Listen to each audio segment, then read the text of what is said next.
Do do do do do. A do do do do do. A do do do do do. A do do do do do. A do do. Hey guys, welcome.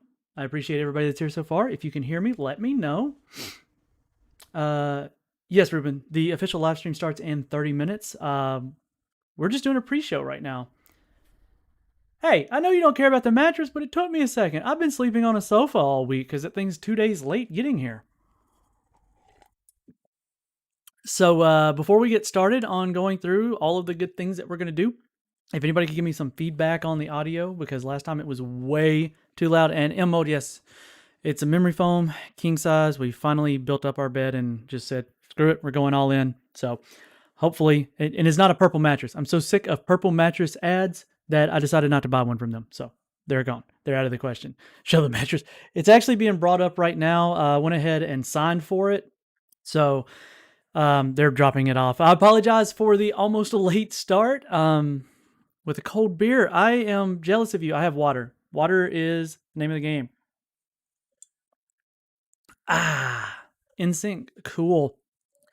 Hope everything goes fairly well today. I am anticipating quite a few things in the actual live stream from AMD, which those guys have 47, right at 47,000 people waiting. Don't like straight vodka. If it was straight vodka, by the time this is over, I'd be laying on the floor.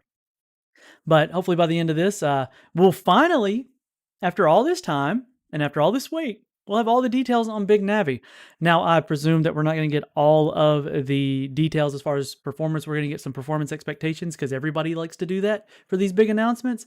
And then they will withhold a lot of the information for the final reviews to go live. Now, when those will go, I don't know.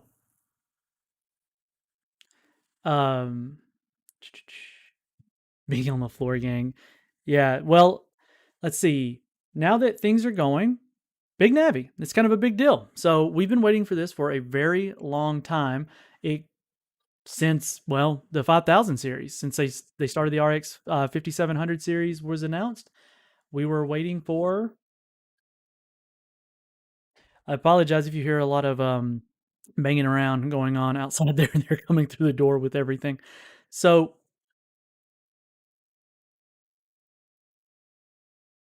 I think they broke something. But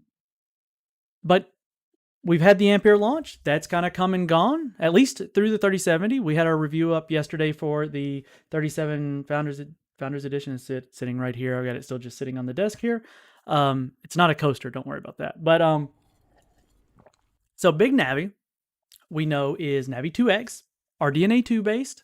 But a lot of leaks have come out recently. There's a lot of anticipation around pricing. We'll talk about that later. Some people seem to be a bit concerned. Some people seem to be optimistic.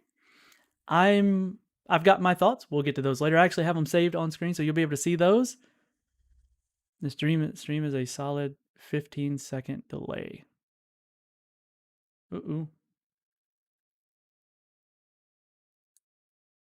See if I can fix that.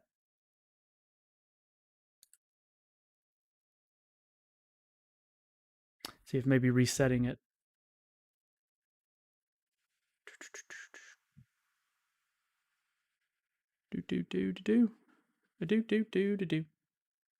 All right. That ended. Let's see. Make sure I got everything right. I apologize, guys. I am not a super streamer here. I am fairly new to this, so we're still learning it as we go. Let me know if it's a bad delay on the audio. I'll go clap, clap, see how things look.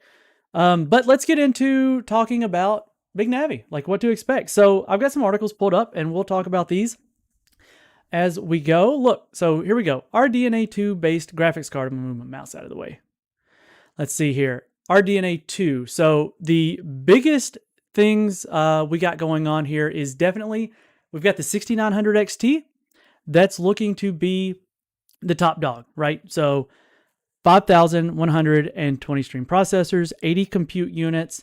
There's still the talks, of course, of the 256-bit bus with 16 gigs of GDDR6. And the Infinity Cache is supposed to come along and really help that. Sorry, I'm getting messages over here, but the Infinity Cache is supposed to really help that to boost that bandwidth up. So really expand it, make it a lot bigger. But we're looking at really, really high clock speeds. So looking at 2040 megahertz on the game clock, 2330 megahertz on the boost clock, which could be huge. Now the 6900 XT is going to be the big dog, top dog, number one, the highest end Radeon. This is their true return to super high end stuff. So 5700 XT did a great job competing in that mid range. They did a really good job up against the 2070, 2070 Super, 2060 Super, that lineup. And before that, the Vega series, so Vega 56 and 64 did a good job stacking up to the 1080 and 1070. Xavon, no GDDR6X. It will be DDR6, GDDR6 on this one. So no 6X. 6X is going to be basically reserved to the 102 SKUs of NVIDIA for now. So the 3080, 3090 will have that. These will be the 16 gigs GDDR6. Stepping things down, which is where most people are probably going to land, is going to be in the 6800 series. So you're going to get 6800 XT and 6800. So you're getting an XT and XL part here, which is a pro, non-pro if you've been around the game for a while. So you're going to get the full-fledged 6800 XT. It's going to have 72 compute units at 4,608 stream processors with, again, 16 gigs of GDDR6 memory on a 256-bit bus. And that's going to give you 512 gigabytes per second of total bandwidth. Now, it will also most likely carry this Infinity Cache to help boost it, especially whenever it's bandwidth starved at that point, because once you get that much data going across 256-bit bus, you do need some way to accelerate it, and AMD has shown even on their CPU side, additional cache can really make a big difference. That's where the Zen 2 parts and even Zen 3 with the unified cache structure are going to be at an advantage over their counterpart. Well, for the CPU side, Intel just uses a whole lot less cache, whereas on the GPU side, it's a little bit different, but it could help them overcome some limitations for that bandwidth. It also helps with power on there because the memory controller is a lot more narrow. You're not trying to power a super wide bus. That's why cards like the Hawaii cards, so had a 512 bit bus, those took a lot of power to run that double wide. It was great for bandwidth, and it really propelled the Hawaii cards at the time to be super competitive on across the field, across the high end and even into Grenada chips. So the 280, 280X were able to compete even better the next go around because of that. Now, if you step things down, well, I mean, Chris, you may be right, but if it works, sometimes it doesn't really matter how you get across the finish line as long as you get there and you get there first. So it will be interesting to see just what they release on that. And the next step down is going to be the 6800. That's going to be a cut down version. Now they're saying here, the leaks have pointed to 64 compute units. Aiden 6700, I hope we get to hear something about it, but I have a feeling we're not going to hear anything about the 6700 series. But back to the 6800, we see 64 compute units, just like what we've seen in the past. So 4,096 stream processors. This will be directly comparable stream processor count and compute unit count to like the Vega 64. Of course, Vega architecture, Navi 2X or RDNA 2, not comparable core for core, work very different. These have dual compute units, those did not. But still 16 gigs on a 256-bit bus at a game clock of 815 megahertz with a 2105 megahertz boost clock. Now, the total board power for this card is about 290 watts is the anticipation. Those were numbers put together heavily by Igor over at Igor's Lab. Good channel, good site. I recommend you check them out if you haven't yet. Igor does a lot of technical analysis for the actual regulators, voltage things, power. He just goes a little bit way further into the weeds than what I have time to do, and I respect that. Him and the guys over at Gamers Nexus are able to really dig into those things. Do a great job covering those. Now, talking about TDP, let's back things up. That 6800 XT, we're looking at high as 320 watts to 355 for custom cards. That's about in the line with the RTX 3080. So, I actually am okay with this. And as long as these guys can cool the cards, that's the biggest factor. Is you don't want to have a high-powered card, but it also be hot and loud. It's kind of a trade-off. Like, Me personally, I prefer a lower TDP card. Even in my personal system, I'm running a 220 watt TDP card, and that's really about all I want. I don't want anything higher than that running in mine. So something I'm I'm running personally a 2080, but I use the encoders and I use a lot of the things for it for what we're doing right now, as well as my workflow. I don't get as much time to play games as I used to, so unfortunately, I'm not too terribly stressed over gaming performance. But back to the power, the top dog, we didn't see a whole lot of information as far as the power for the 6900 XT. There's a lot of unknowns with this card, other than they look the same. Maybe I don't know. I'm gonna be straight up. I don't know a whole lot about the 6900 XT.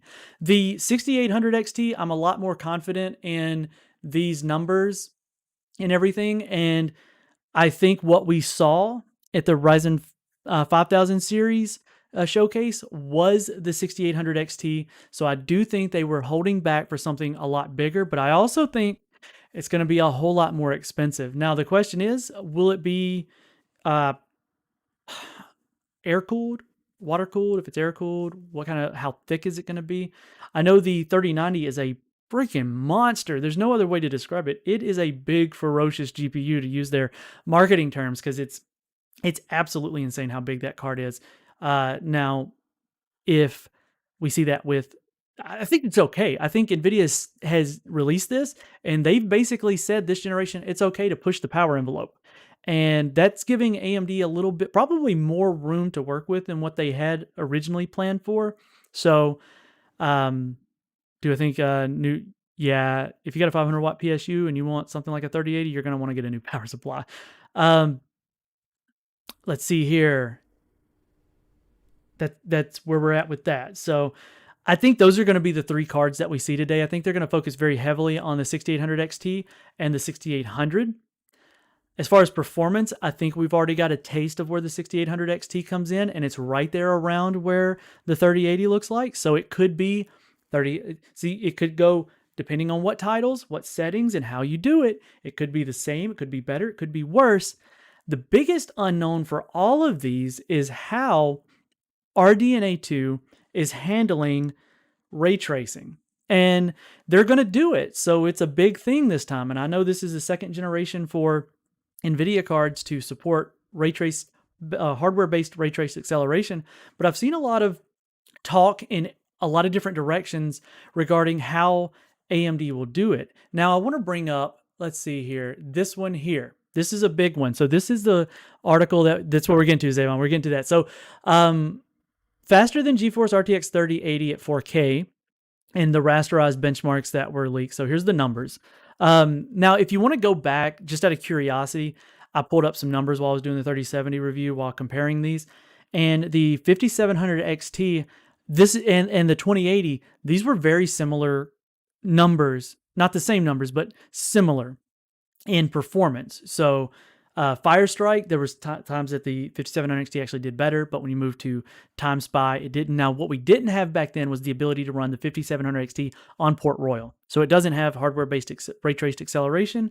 However, one of the talks that I've seen, and I could actually see this, is the ability to section off portions of the compute units to handle the hardware-based dedicated ray tracing. So if they don't have to have the same accuracy as like the RTX. So the RTX 3080, RTX series with their hardware-based dedicated RT cores can be more accurate with the ray tracing ability. And I think what you're going to see from AMD here is they're going to be able to have part of the controller will be able to say, let's just use the ADCUs. Let's use the 6900 XT for example. It's able to say 20%, okay, or 25%. Let's say it takes 25% of its compute units and it repurposes them with the flip of a switch to handle ray trace functions. Now, that means it'll go down to a 60 compute unit for rasterization performance, and it'll use the last 20 CUs to handle ray tracing functions. That's one way they could do it. Now, I'm sure there's somebody out there that knows all the secrets already and is like, Keith, you're an idiot. But that's just my personal prediction. So, um, I think these numbers they're showing us here: Port Royal at 4K, the 30 or the E438 is Big Navi, so 6800 XT. If you look at it over there, it's running about 2080 Ti levels of performance. That's not bad. If that's their same thing, and it is what it is. Um, will they have an answer to deep learning super sampling? I don't think that they're going to have a deep learning super sampling because DLSS will take a low or a higher ground truth image and then it rescales it and resamples it. I'm actually working with, I hope I can say it, but I'm doing some stuff with Watchdog Legions, and DLSS 2 in that game is as good as it was in Death Stranding, if not better at times. It's absolutely wonderful what it can do. But I think what you're going to see from AMD is they're going to use a combination of internal resolution scaling along with image sharpening and integer scaling, something like that. So like the ray traced effects may operate on a separate resolution. So what you may be playing the game at say 1440p, but the ray traced reflections and effects are could run at 720p, so a 0.5 scale, which will integer scale perfectly so you don't get a blurriness to it, but then they'll add that image sharpening to it and it'll kind of clean it up. That's just a thought that I have on how they could do it. We're going to know here in about 13 minutes exactly how they're going to do it. So I may be completely wrong. I could be completely in the wrong ballpark here with this, but that's just me personally. It's not even in here. Nobody else has even talked about it. I've kind of kept those to myself. So I'm anxious to see the difference here. Let's see. One other thing. Let's go ahead and talk about this. Custom cards boosting beyond 2.5 gigahertz on that 290 watt TGP. Now, TGP, TBP, TDP, there's a lot of terms being thrown around, and I think a lot of people get confused by them because everybody seems to use a different wording for it. See, when AMD says TGP, they're referring to the graphics budget of the card and the wattage from that. So 290 watt TGP for the core. That's how, if you guys remember, when the 480 launched, they said it's 110 watt TGP. The core itself did 110 watts, but the rest of the cards, the power delivery, the memory, the fans, everything else had a more total budget. And no spatulas. They're in the kitchen, dude. My wife won't let me bring them in here. But if we take the total board power, TGP is for NVIDIA is total board power. So it's the total package. So GPU plus the memory plus everything. So you gotta be careful just to jump on it and just regurgitate. It's 290 watt TGP, therefore it uses less power than the 3080 because it could, but it also could not.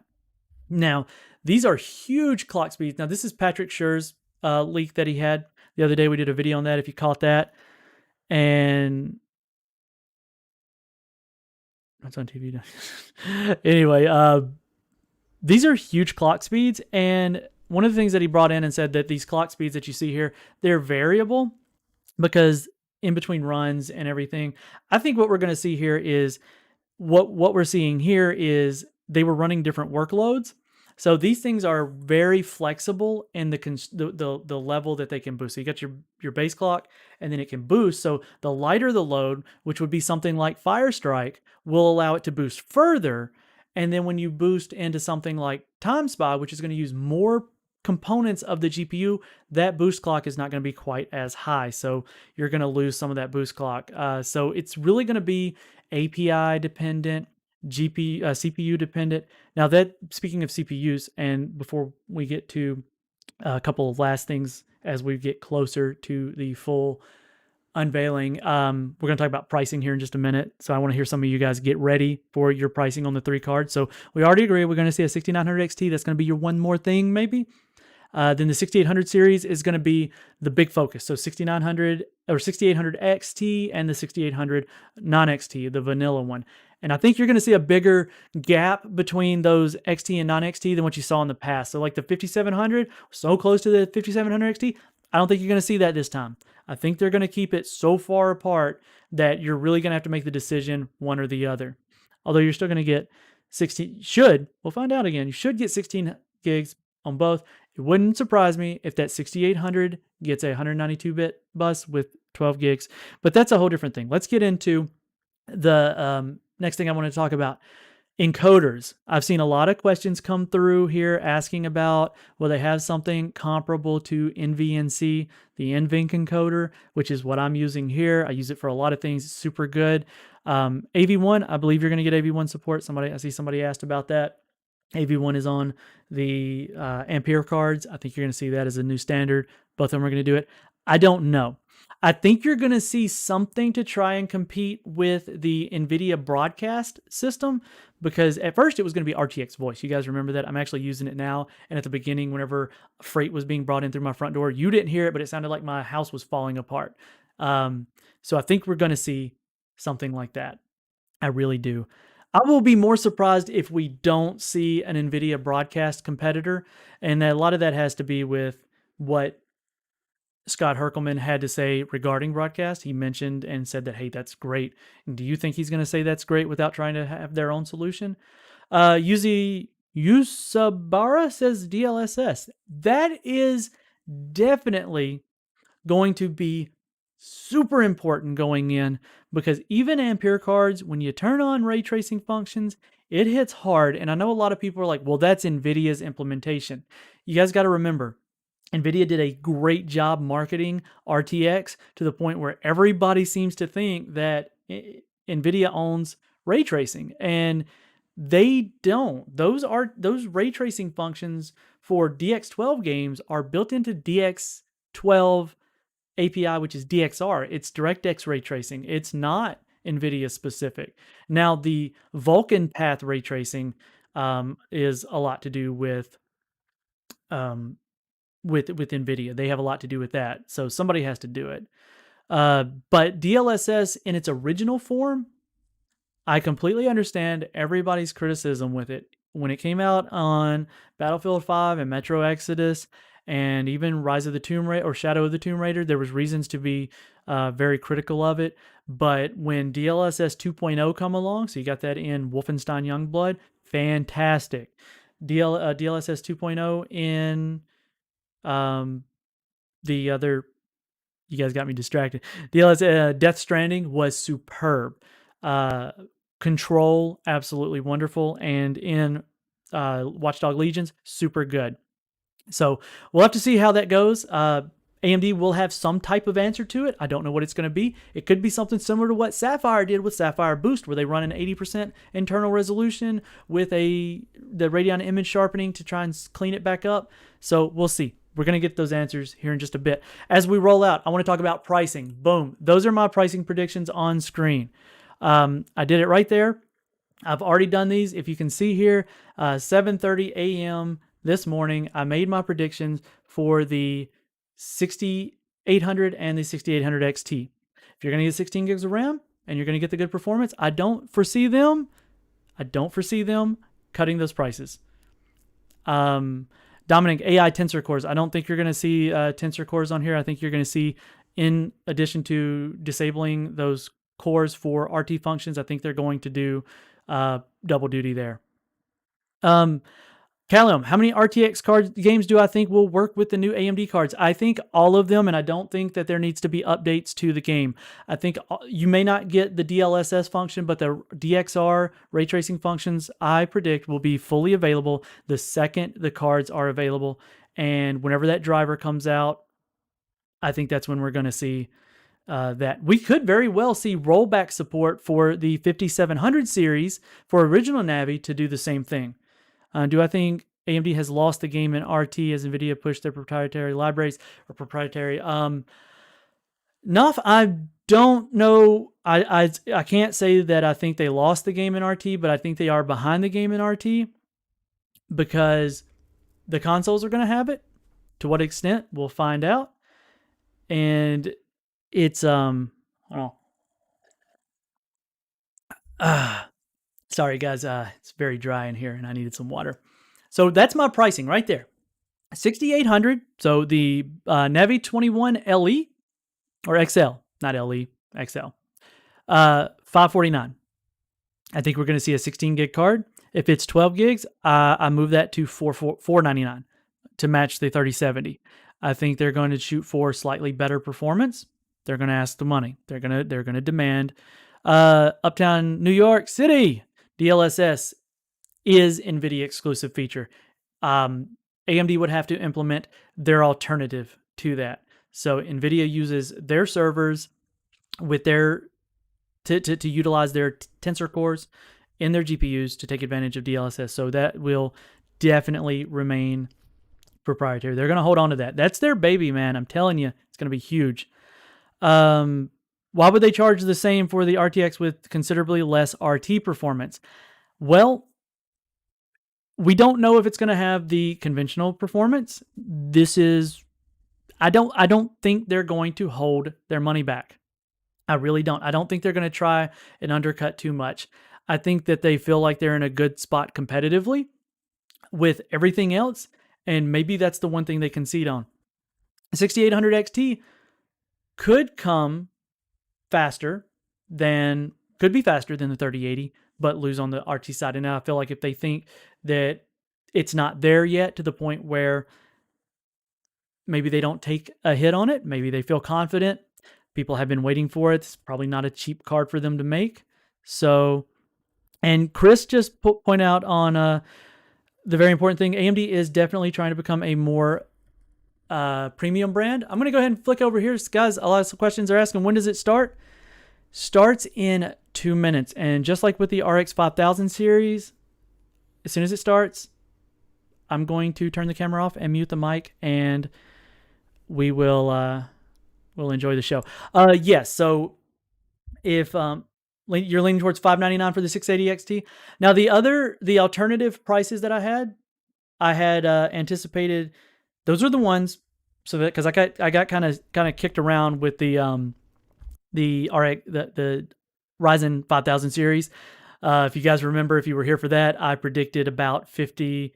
Actually, I predicted almost $100 less at times what they were going to ask. I predicted the 6-core at $250, 8-core at $350, 12-core at $450, and that was not what they came out. 6-core was $300, 8-core was $450, and the 12-core was $449. Crossfire support? No. Sorry, you're not going to get multi-GPU. That's gone. When they didn't do it for the 5700 series, that's gone. If that 6900 XT comes out and it's a dual GPU card, I'll probably buy that. Just to have it, and I'll set it with my 295X2. Throughout, I will be commenting in the chat, Zavon. I won't be interrupting. I want you guys to enjoy the show just like you did with the Ryzen 5000 series. And we'll do a wrap-up just like we did last time where we talk about it afterwards. I've got my notepad ready. 60 seconds, folks. The wait is almost over. We're finally going to get to see Big Navi. I appreciate everybody that's here. What I'm going to do for now is I'm going to quietly turn off the camera. That's me turning off the camera, and the pop-out chat will go away on screen. And as soon as this goes live, we'll go full screen on that. Pinoy Fairy Tales, I think they'll have an answer of some point. Not sure just what.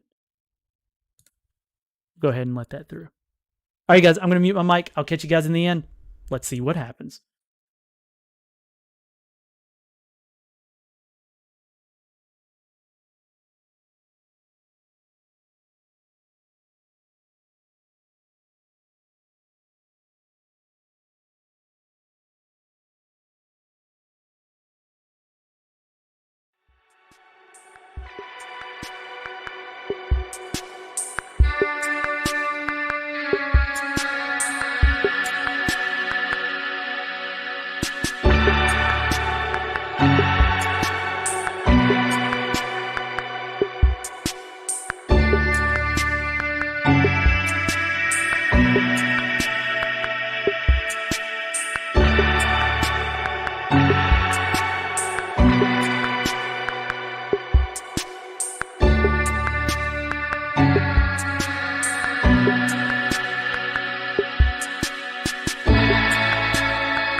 Welcome, everyone.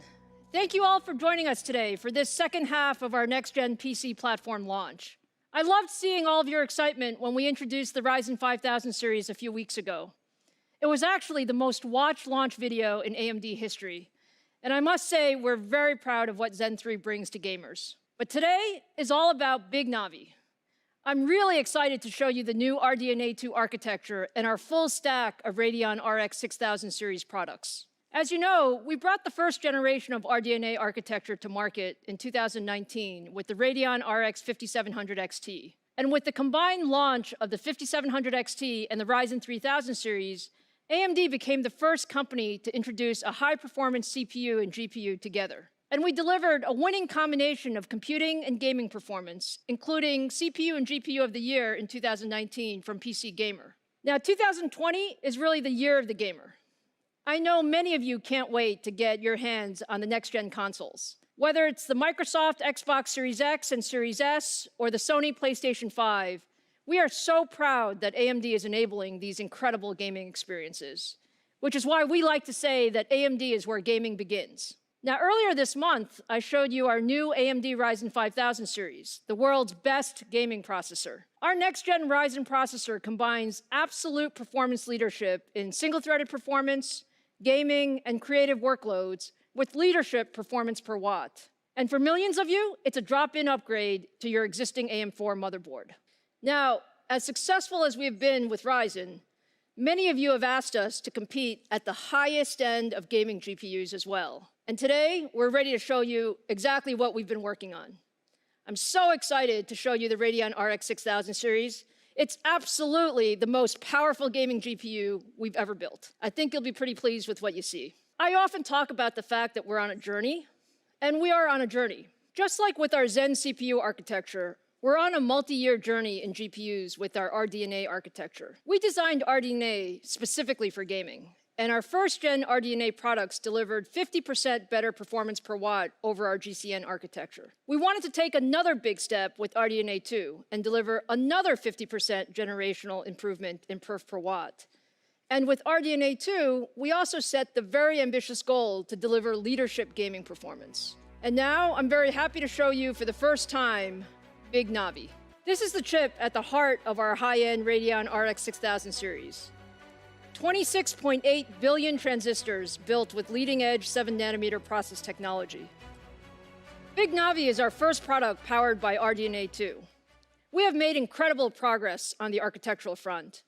And now let me turn it over to AMD fellow Laura Smith to give you more details on the architecture. Thank you, Lisa. Our graphics architecture roadmap has a clear goal: gaming leadership across the ecosystem. The GCN was a great architecture, but we knew we needed to rethink graphics and build the best engine for the future. We wanted to build a set of technologies that game developers could use across all platforms. The first major step was RDNA, introduced last year. RDNA was a new architecture and used a 7-nanometer process node, which helped us with the large initial gains. We committed to you that our engineers had plans in the works for RDNA 2, and we would be back quickly with another significant improvement. By combining our expertise in CPU design, deep gaming history, and broad ecosystem partnerships, RDNA 2 is built to be the gaming architecture for all gamers across console, PC, and beyond. We had some very ambitious goals with RDNA 2. Significantly higher performance, 50% improvement in performance per watt, and new hardware features. Individually, each of these goals is challenging. When combined, they become extremely difficult because as you push performance, a natural side effect is more power. New features also mean more computation, further challenging both speed and power metrics. For RDNA 2, we made significant gains in all these areas. The compute unit is the core of the architecture. We advanced all aspects of the compute unit design, leveraging techniques first developed in CPUs. We deployed pervasive fine-grained clock gating, reimagined the pipeline to aggressively maximize performance while minimizing data movement. In combination, these elements made the compute units 30% more energy efficient, allowing them to be pushed faster. Gaming at 4K requires more data to be brought into the chip. The amount of data more than doubles as we move from 1440p to 4K. The more efficient the memory subsystem is, the higher fidelity the images are, and the more you can push the frame rates. We took a new approach to solving this technical challenge for gaming and deployed a graphics-optimized, high-density, high-speed cache based on the Zen L3 cache. We call this the Infinity Cache. The Infinity Cache minimizes DRAM bottlenecks, latencies, and power consumption. Our specialized Infinity Cache, combined with a 256-bit G6 interface, delivers more than twice the effective bandwidth of a traditional 384-bit G6 solution and at lower power consumption. High frequency is important for gaming performance. RDNA 2 is built with custom libraries and high-speed design flows, maximizing frequency in 7-nanometer. With RDNA 2, our silicon design and architectural improvements, we are able to deliver 30% faster frequencies in the same 7-nanometer process node. Pulling all this together, the RDNA 2 architecture beats our aggressive performance per watt goal, achieving 54%. With RDNA 2, we also focused on bringing new hardware features into the architecture. We partnered closely with Microsoft on DirectX 12 Ultimate features, including DirectX ray tracing, variable rate shading, mesh shaders, and sampler feedback. RDNA 2 will also support Microsoft Direct Storage API. We're excited about this new API that will enhance the gaming experience by significantly reducing game asset load times from large SSDs. We compared the performance of RDNA 2 to our prior generation. And when we put it all together, on average, RDNA 2 delivers double the performance and with great power efficiency. We are so proud of what we've accomplished with RDNA 2, and we are not stopping. The team is executing to plan, RDNA 2 is here, and the RDNA 3 team is well into execution. Let me welcome Scott Herkelman to show RDNA 2 in our new RX 6000 series products.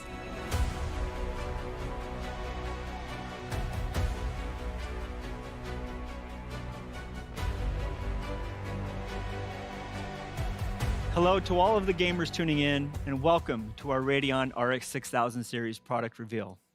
As a hardcore League of Legends and Borderlands 3 player and playing these games on our RX 6000 series over the past few weeks, I'm so excited and proud to be here with you today. Allow me to introduce you to our brand new AMD Radeon RX 6800 XT graphics card. The 6800 XT is purposefully designed to play all of your favorite AAA games at 4K and below resolutions, and at the highest quality settings available. It comes with 72 compute units and runs with a game clock of over 2 gigahertz.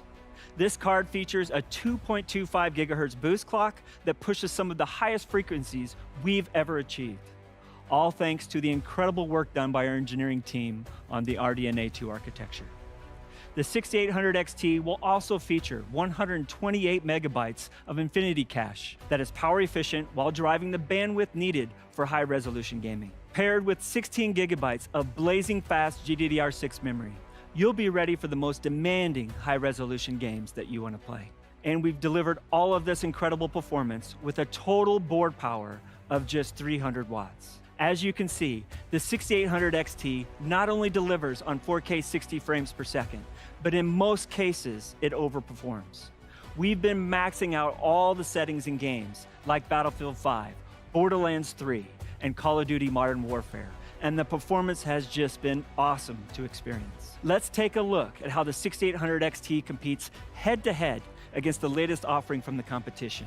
Here, we compare their best API scores to our best API scores, the best versus the best. And as you can see, the 6800 XT trades blows and has some significant wins across a variety of titles. And it does all of this at less power consumption than the competition. For the 1440p gamers out there, we have some great results for you too. Over the last several years, more and more gamers have adopted 1440p monitors as their display of choice. Here are the same games we showed you before, running the same best versus best API scenario at 1440p resolution. I personally love seeing so many games running at over 100 frames per second with all of the settings maxed out. This is just an incredible amount of performance. All in all, the 6800 XT is a fantastic choice for enthusiast gamers. We even have more performance we are delivering with 2 very cool features. The first is a one-click overclocking button we've built into our Radeon software package that we call Rage Mode. Now, Rage Mode automatically takes advantage of the overclocking headroom built into your GPU to give you every bit of performance it has to offer. And the second is made possible because of the fact that only AMD can deliver both high-performance processors and high-performance GPUs. We call this new feature AMD Smart Access Memory. AMD Smart Access Memory unlocks the greater amount of high-speed memory from the AMD Radeon RX 6000 series graphics cards to the AMD Ryzen 5000 series processors, and it delivers additional levels of performance in games. Simply pair these components with our 500 series chipset motherboards, enable the setting in the BIOS, and the performance uplift becomes automatic. When you combine AMD Smart Access Memory with the one-click overclocking of Rage Mode, you'll get a boost in performance in many of the games you love. We're seeing up to a 13% performance increase, and that's before game developers begin to optimize for this new capability. Now, we know a lot of you absolutely love frames per second performance just like us.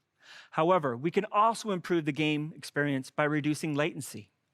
The differences of milliseconds of latency in a competitive game can be the difference between a major win and a major loss.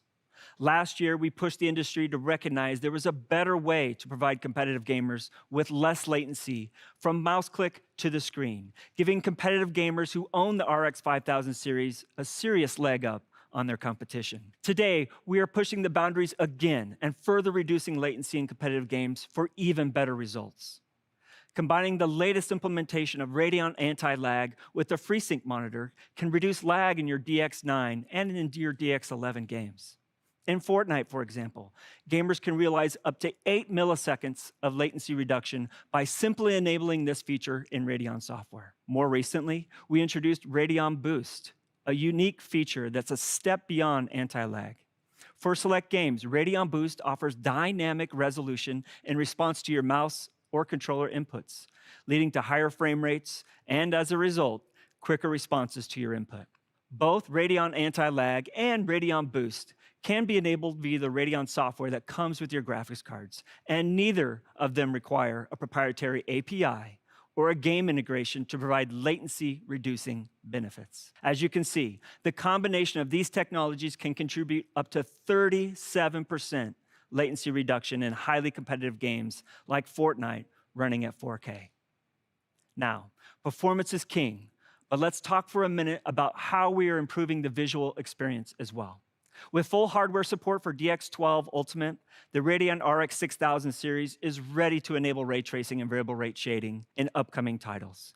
We've also expanded our library of Fidelity FX features to work hand in hand with ray tracing, compute, and shader effects to enable the higher level of visual fidelity while ensuring high frame rates. For DX12 Ultimate, we've added an optimized denoiser for ray tracing effects and a variable rate shading algorithm that can adapt image quality based upon luminance and motion. We've also added a suite of compute-based effects to be used alongside ray tracing, like optimized screen space reflections and an optimized ambient occlusion. We're always looking to help developers with new initiatives and are already working on a super resolution feature to give gamers an option for more performance when using ray tracing. As of today, our AMD Fidelity FX supported games list has grown to 35 titles using a variety of our features. So let's take a look at some of these new features in an upcoming game with never before seen footage from Counterplay Studios and their fantastic game, Godfall. Godfall is a brand new third-person perspective, next-generation looter slasher that challenges gamers to engage in high-impact melee combat as they hunt for loot, equip legendary armor, and defeat vicious enemies. Leveraging the latest DirectX 12 Ultimate API, Godfall features DirectX ray tracing, variable rate shading, and supports Fidelity FX casts to deliver incredible levels of stunning fidelity. I personally can't wait to play this game, and I think it looks absolutely fantastic. Now, let's hear from a few more of our game developer partners about the work they've done with us on RDNA 2 and what you can expect in their games coming soon. I'm here to talk about Far Cry 6 and some of the new technologies we've been collaborating with AMD on to make our game the most immersive and beautiful Far Cry ever. We've been working together to take full advantage of the new Radeon RX 6000 series and RDNA 2 architecture for best possible experience. We've been very impressed by AMD's latest tech and joined forces to bring Fidelity FX casts, DXR ray tracing, and variable rate shading to Far Cry 6. We're using VRS Tier 2 to use a compute shader to generate a control texture which analyzes the luminance and gives us control at an 8x8 tile level as to what shader rate we're going to be using. This enables us to render much more quickly but keep the same quality level.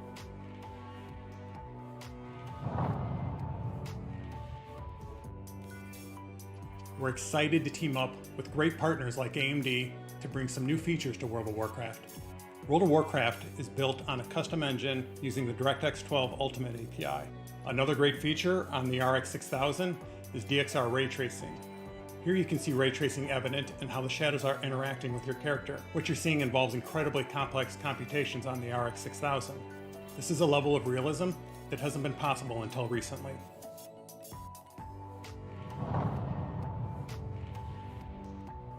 The RDNA 2 architecture and the Radeon 6000 series allowed us to introduce some of the latest DirectX 12 Ultimate technologies into our engine. Real-time ray-traced shadows allow us to introduce additional shadow casting lights into the scene that provide much more immersion and detail into the world. Over the next few weeks, developers of these incredible games will show never-before-seen gameplay with gorgeous graphics that use a combination of ray tracing and fidelity effects running on the Radeon RX 6000 series graphics cards. Be sure to check out AMD.com starting tomorrow to see more. I'm happy to announce that the Radeon RX 6800 XT will be available on November 18th, starting at $649. But we are not done yet. Today, we are also announcing the Radeon RX 6800, with 60 compute units, a 1.815 gigahertz game clock, with a boost clock of over 2.1 gigahertz. It will feature the same 128 megabytes of Infinity cache and be available with 16 gigabytes of GDDR6 memory, with a board power of just 250 watts. The Radeon RX 6800 is a fantastic entry into 4K gaming, delivering more performance than the 2080 Ti, which was launched at $999. The 6800 delivers over 60 frames per second in all of these games, giving you the confidence you need to step into the 4K gaming experience. That same great performance extends to 1440p resolution, where the RX 6800 tears through the latest games, delivering about 18% more performance than the 2080 Ti on average. The Radeon RX 6800 will be available to gamers starting at a price of $579 on November 18th. Now, let's bring back Lisa to wrap things up.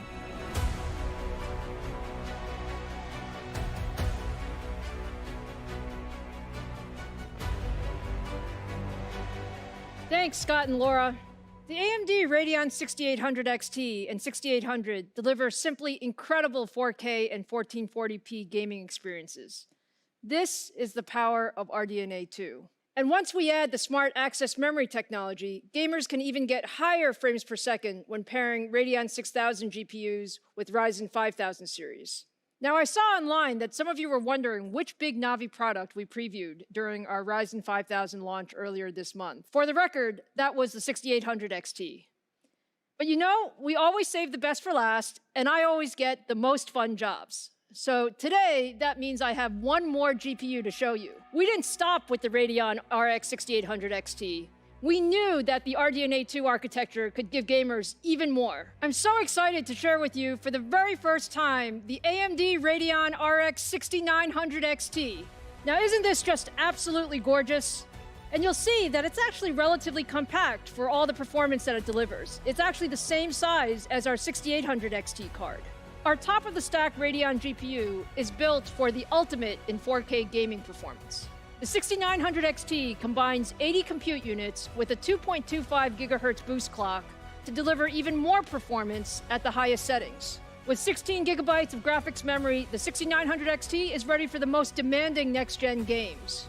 And with the power efficiency of RDNA 2, we've been able to deliver all of this with a total board power of 300 watts. Now, Laura showed you that we achieved a 54% generational improvement in perf per watt with the 6800 XT. With the 6900 XT, we improved things even more, hitting 65% more performance per watt over first-gen RDNA. I'm so proud of our engineers who worked incredibly hard to optimize every aspect of RDNA 2 to achieve this performance. Now let's see how all of this translates to gaming performance. Running at 4K with the highest settings, the 6900 XT looks absolutely fantastic. It's extremely competitive across the board, consistently delivering high frame rates in your favorite games. Just take a look at the performance we see against the competition in Battlefield 5, Call of Duty, and Gears of War 5. All of this is at lower power with a smaller card form factor. Now, let's talk about price and availability. The AMD Radeon RX 6900 XT will be available on December 8th, starting at $999. You asked for AMD to bring the highest graphics performance to the gaming market, and we're doing just that. I hope you now feel that with the Ryzen 5000 series and the Radeon 6000 series, AMD is your best choice for your next generation PC gaming platform. Whether you want a game with ultimate performance in AAA titles at 4K resolution, or you're an esports fan who needs incredibly high frame rates and responsiveness, across the board for every gamer at every price, AMD has the CPU and GPU combination for you. So I hope you're as excited as we are. We can't wait to get these products in your hands. So look for the Ryzen 5000 series starting November 5th, the Radeon RX 6800 series starting November 18th, and the Radeon RX 6900 XT starting December 8th. To wrap up here, this has been quite a journey for us, and I'm incredibly proud of our CPU and GPU teams who have worked years for this moment. AMD is delivering the best to the industry. We want to thank all of you for your passion and enthusiasm and for always pushing us to be the best.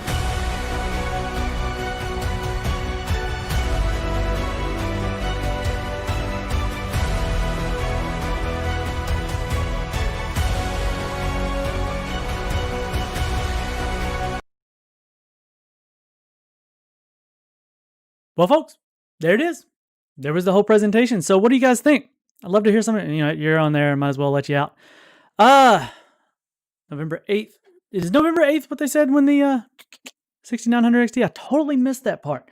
All right, guys, it's time for the wrap up. A lot of ray tracing stuff missing out of there. I was expecting to see a bit more about that. Okay, so let's see here. Let's go ahead and make that a little smaller. We'll go back over here. I'm going to pull these back up. Mike's not muted. It's unmuted. It was over and under. I was a bit over on the XT. I was a bit under on the non-XT. So that's where they're at. NVIDIA's dead. I don't think so. I think they have competition. There's a big difference. But let's go through and let's talk about these things here. Infinity Cache, definitely confirmed. That's a thing. 128 megabytes of Infinity Cache across the stack. So that's pretty cool there. Let's see here. 2x faster, over 2x faster on that Infinity Cache compared to a 384-bit G6 bus. So that's cool. I like that they did that. They did do a good jump on there. It's going to be effective. We saw some results. Very, very good. Let's see here. DXR support, VRS support, mesh support, and sampler feedback. I have to check, but I know Turing and Ampere already have DXR, VRS, and mesh shaders. Sampler feedback, I'm not 100% sure, so we'll take a look back there.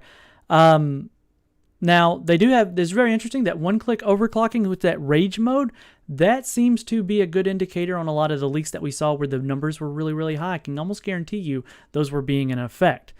Smart access memory, I definitely need some more information on that. I'd like to see exactly what's going on there because I did see that show up a lot on these charts. If you guys were paying attention to that, that showed up a lot. And did they say, I didn't catch, maybe you guys did they say whether that required a 5000 series Zen part or would it work for the Zen 2 parts? So the 3000 series, I need some information. I'm going to be reaching out for that for sure after this. Latency reduction, that seems to be a big thing. They're definitely hitting on that. Full DX12 ultimate support. Now, for those wondering where things stood on the other side of the fence, NVIDIA's had full DX12 support since Turing. So Turing, Ampere, and now RDNA 2 could lead to RDNA 1 being a pretty short lifespan. So that's, because it's going to be a mix of the old and new. So looks like that may be the least fine wine thing, unless you just don't care about those features. Let's talk about the cards they showed off. We're going to start let's start at the middle. It's clear the big thing they had going was the 6800 XT. 72 compute units, just like we said, 16 gigs of GDDR6 with that 128 meg Infinity Cache, a 2015 megahertz game clock. I'm going to throw my phone in the floor over here. It's buzzing all over my desk and distracting me. And a 2250 watt or megahertz boost clock, 300 watt total board power with the ability to engage rage mode. Engage rage. That's kind of funny. They showed it very competitive against the 3080. That was really cool.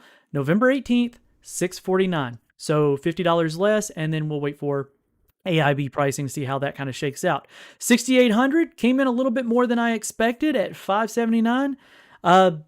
Very similar, just a lower TDP at 250 watts, just kind of like a lower clocked one. I did not catch the CU count. There's a lot going on whenever I'm trying to do these. 579, 649. Are you spending the extra? That's what I'm going to ask you. Are you going to spend the extra? Or are you going to take the lower one and then are you going to flash it and unlock it? That's what a lot of people do. It's very interesting. Now that 6900 XT. Oh, also one thing, mention that about the 6800, the comparison points that they put on there. It was with rage mode engaged. The 6800 XT was just the 6800 XT. 6800 vanilla. Okay, 60 CUs. I thought that's what I thought. Okay, cool. I'll put that in my notes here. 60 CUs. Okay, that was less than expected on the 6800. So, all right. That was with rage mode. So they were definitely using Ryzen 5000 series parts. And then the RDNA 3, 6900 XT, 80 CUs, full bore, 300 watt board power. That one, the performance they showed, I'm going to give them credit. They did show it very competitive against the 3090, beating it in some instances, but they showed it with rage mode and smart access memory. So there's big caveats there. Now, I said earlier, doesn't really matter how you get across the line as long as you get across the line, right? And you get across there first. However, not everybody that looks to pick one of these up is going to have access to all of that, but they should. These people spending $1,000 on a graphics card probably don't mind buying a $500 CPU and a $250 motherboard. So some people are saying they think the 6800 should be $499. 150 really $150 max worldwide. No, Chris, they didn't talk about ray tracing at all outside of we support it. That's an interesting point. I'll send some emails. I'll see what I can find out. Maybe we can get some details on that. It's a little bit unfortunate that we didn't see that. Their rasterization performance is clearly there, and they have some little surprises and some little tricks hidden up their sleeve. So the Infinity Cache is real. The Smart Boost, Smart Access, and Rage Mode, that's cool. Can't decide, Sparks? Wait for reviews. That's what I say. If you can't decide, wait for reviews. Now, people who are reviewing these cards are going to be in for a ton of work. It's going to be a lot of work because there's going to be Rage Mode. There's going to be Smart Access. Then you're going to have to test it with the different CPU. There's so many things in there. So why didn't AMD create a 24 gigabyte card to kill NVIDIA? That would probably cost too much. It's on a 256-bit bus. It'd have to probably go up to a 32 gig card, and that'll be a workstation card. So yeah, people need to be reasonable. I think they did a good performance. Branko says, ray tracing is a joke. Why do people even consider it? Well, because the new consoles do it, their competitors do it, and now they claim to do it. If you claim to do it, you should show what you got because it's part of it. Waiting for the true 3070 competitor. You know, Wonder Sausage points out they did not mention HDMI 2.1. I'm going to make a note. I'm going to make notes, guys. HDMI 2.1. I'm going to ask some questions. You didn't see much of a difference between 6800 XT and 6900 XT. You didn't see much of a difference between the 3080 and 3090 either in a lot of instances. So it's to be expected. They're trying to make some money, guys. They're going to make some money. That smart access is cool, Chris. I need more details. It's very important to know exactly what it's doing and why it's doing it. Is it sharing cache? It's cool. I like that they're doing there. AMD's losing their identity. They were competing in the budget. Now they're focusing much on the high end. AMD has stated in a while they wanted to be a premium brand. They didn't want to be cheap. Mr. I can't get your name, but if you missed it, it'll be on replay super quick. We're just doing the recap now. That would be terrible if they didn't support HDMI 2.1. AMD drivers, that's another thing. Do I think they'll drop the 3090 pricing? No, they have no reason to. 3090 is still a very different card. Is it 50% faster? No, but the people that want that for the VRAM and doing their thing, cool, they're going to go there. I want to see what that total board power is with Rage Mode and Smart Access engaged, because if you're going to say it's a 300 watt board, you're going to do that, it's going to be cool. I want to see it. A lot of details there. So if the cards are releasing on November the 18th, let me look at my calendar. Let's have some fun here. November 18th. We'll probably, that's on a Wednesday. That's an odd release day. So probably either on the 16th or the 13th. I would go with 16th or the 13th for reviews in case anybody's I'm guessing. I'm not under embargo, so I can talk about it. They don't talk to me a whole lot these days. They'll answer my emails, but they go dark until events like this, and then they start talking to me afterwards. But it is what it is. They showed screen space reflections under the ray tracing segment. It is an oxymoron. Screen space reflections and ray tracing are not the same. However, you bring up something interesting because we don't know there are filters that will run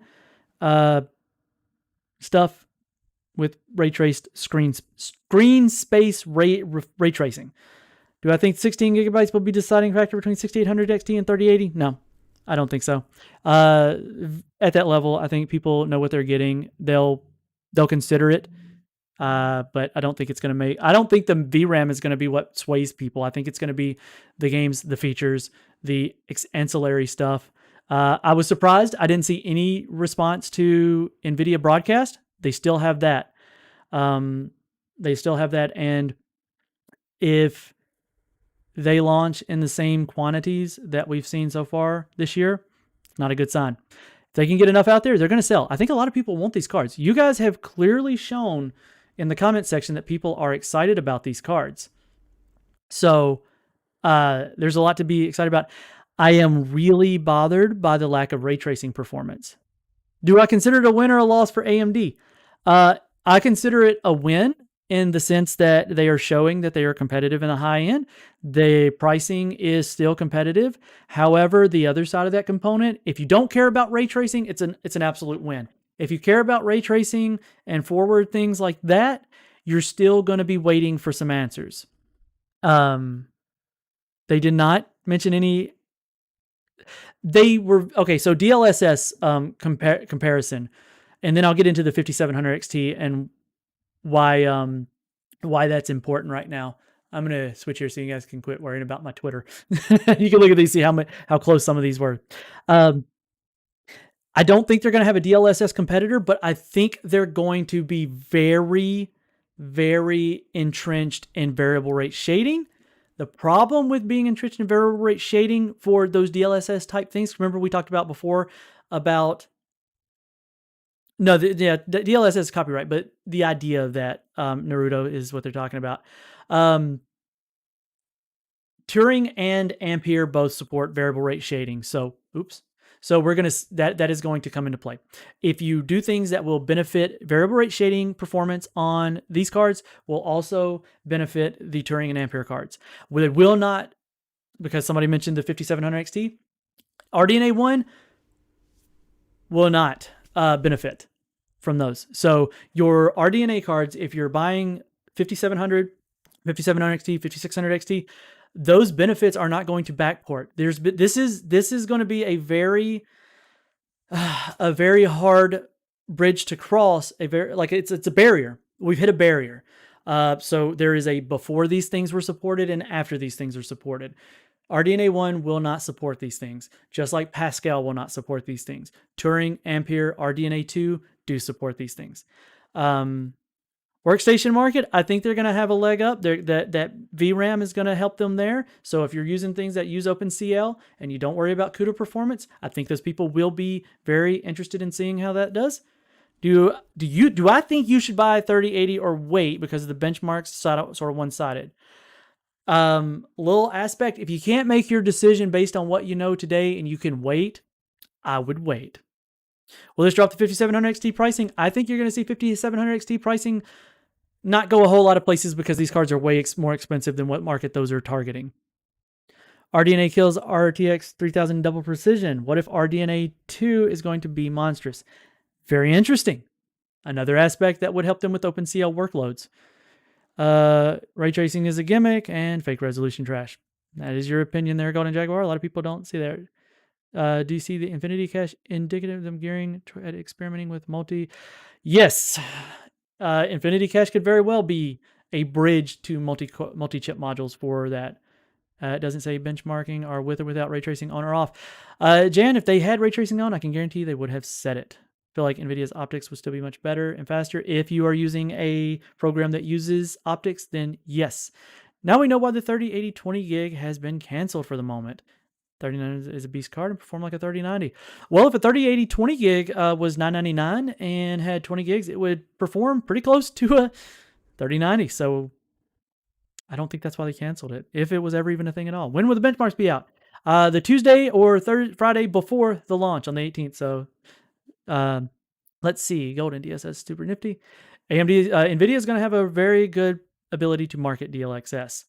3080 and 3090 is about performance. It's about the VRAM. It is. And that's why NVIDIA was very pertinent to say 3080 as their flagship. 3090 is a because we can card, I really think. They didn't show 8K benchmarks because they're not trying to sell you an 8K video card. I like to see 4K becoming much easier to drive with some of these higher end cards. I'd like to see a direct sub $500 part. We've had reports going into this, some AIBs asking a lot of questions about the 3070, and I think we're starting to see why. I think for the numbers that you were seeing on the 6800, for those numbers to really hit, you're going to have to use all of the little tricks that they have. Use them. They're there.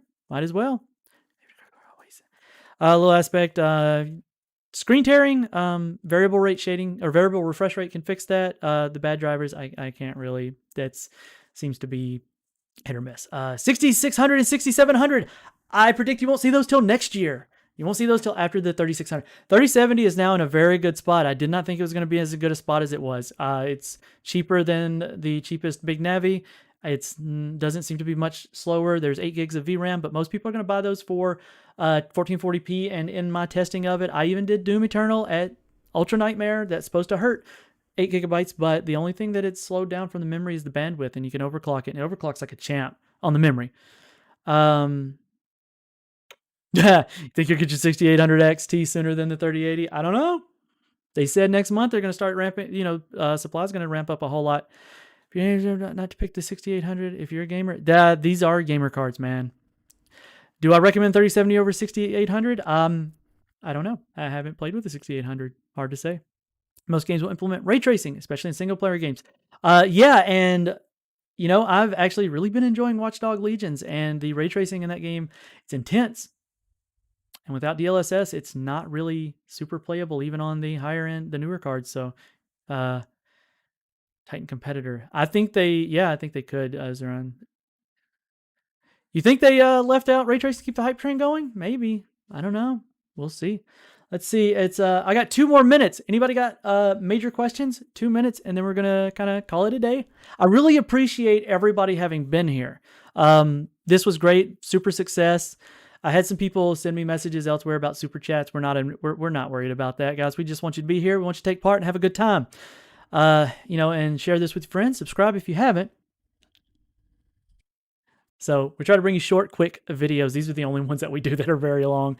If we do video reviews, they are very pointed. They're to a point. We're trying to find the most interesting parts that you may want to know about, and that's what we hit for. Like the 3070 review, the video was specifically about it against the 2080 Ti, and we left everything else out. Thank you for subscribing, Pinoy Pride fans. Did AMD price it right? I think they priced the 6800 XT price. I don't think they did the 6800 right. Will there be a 6700 XT? Yes, I wholeheartedly believe it. Vendor Keen, what is this channel about? Well, this channel is it's an offshoot of our website, and what I do is I try to videofy as many of the articles into sweet condensed videos so that you can consume them without having to read. Really, that's what it is. And also do reviews, and we do live streams like this. Is there DX12 Ultra RT coming game soon? There is DXR 1.1.